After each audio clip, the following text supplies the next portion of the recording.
let's dive into the fascinating and often controversial world of Machiavelli. Imagine you're living in 16th century Italy, a time of constantly shifting alliances, warring city-states, and intense political intrigue. This is the world Machiavelli inhabited, and it deeply shaped his views on power and leadership.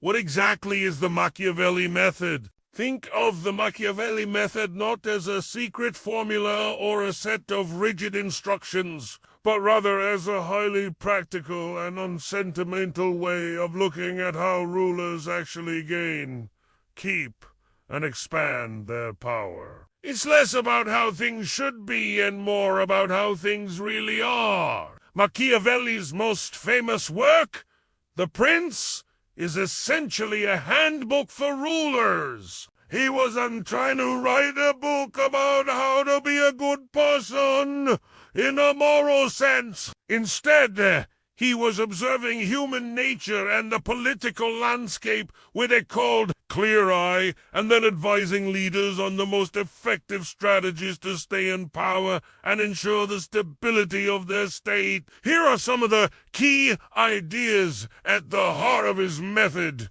It's all about results. For Machiavelli, the ultimate goal of a ruler is the safety and security of their state. If the state is secure, its people can thrive. Therefore, a ruler should do whatever is necessary to achieve that goal. This is where the famous idea the ends justify the means comes from. It doesn't mean a ruler should always be cruel or dishonest, but that they must be prepared to be, if a situation demands it, for the greater good of the state. Love, this is one of his most striking points. Ideally, a ruler would be both loved and feared. But Machiavelli argues that if you can only have one, it's much safer to be feared than loved. Why? Because love is fickle. People might love you when things are good, but they'll abandon you when times get tough. Fear, however, is based on the threat of punishment, and that's a much more reliable motivator for obedience. Crucially, he adds a vital caveat. Never be hated. Being hated can lead to rebellion, which undermines the very stability you're trying to achieve. Appearance can be more important than reality. A smart ruler, Machiavelli believed, should appear to have all the traditional virtues. Compassion, honesty, religious devotion, integrity. Even if they don't always possess these qualities in their heart, projecting them publicly helps win the support and trust of the people. This gives the ruler flexibility to act decisively and sometimes ruthlessly behind the scenes when necessary without losing public confidence. Be flexible and adaptable. Machiavelli often used animal metaphors. A ruler needs to be like both a fox and a lion. The fox is cunning and can avoid traps and recognize dangers. The lion is strong and can scare away enemies. A good ruler needs both qualities.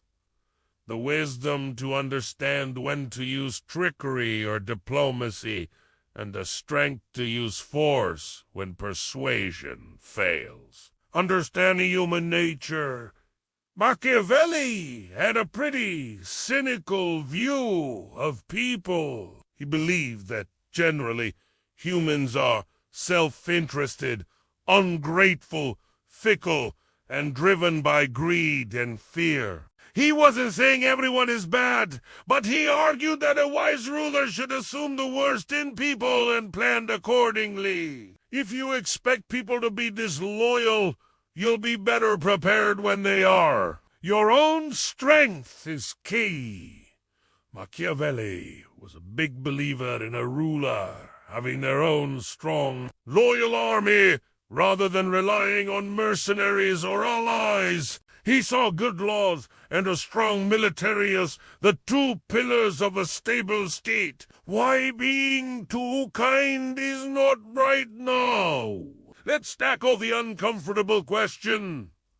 Why did Machiavelli suggest that being too kind can be a problem for a ruler? It's important to remember he's looking at this from a purely political and pragmatic standpoint, not a moral one. Here's his reasoning. It can be misinterpreted as weakness. If a ruler is always kind, generous, and forgiving, people might start to see them as weak or easily manipulated in the brutal world of politics. Appearing weak can invite challenges from rivals and rebellion from subjects. It undermines authority.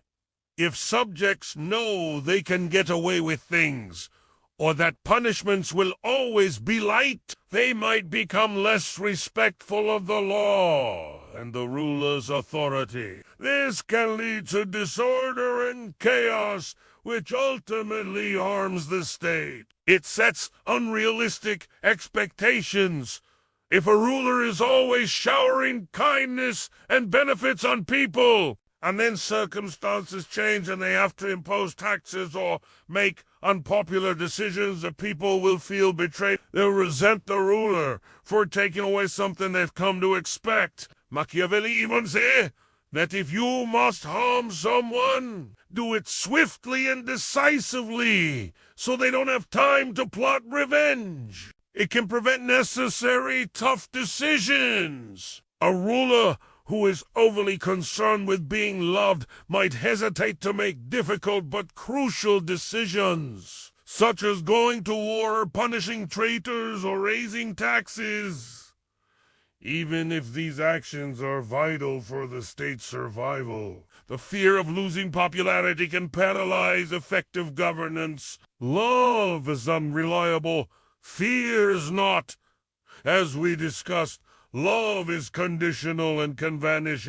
People will love you when you benefit them. Fear, however, based on the potential for punishment, is a much more consistent motivator for obedience. Machiavelli isn't advocating for random cruelty, but for the judicious use of fear to maintain order. Putting it all together, the uncomfortable truths of power. So, the Machiavelli method isn't about being evil for evil's sake. It's a cold, hard look at the mechanisms of power in a dangerous world. Machiavelli wasn't saying rulers should be dishonest or cruel in their personal lives. He was saying that in the realm of governance, a leader must be prepared to set aside personal morality if the survival and stability of the state depend on it.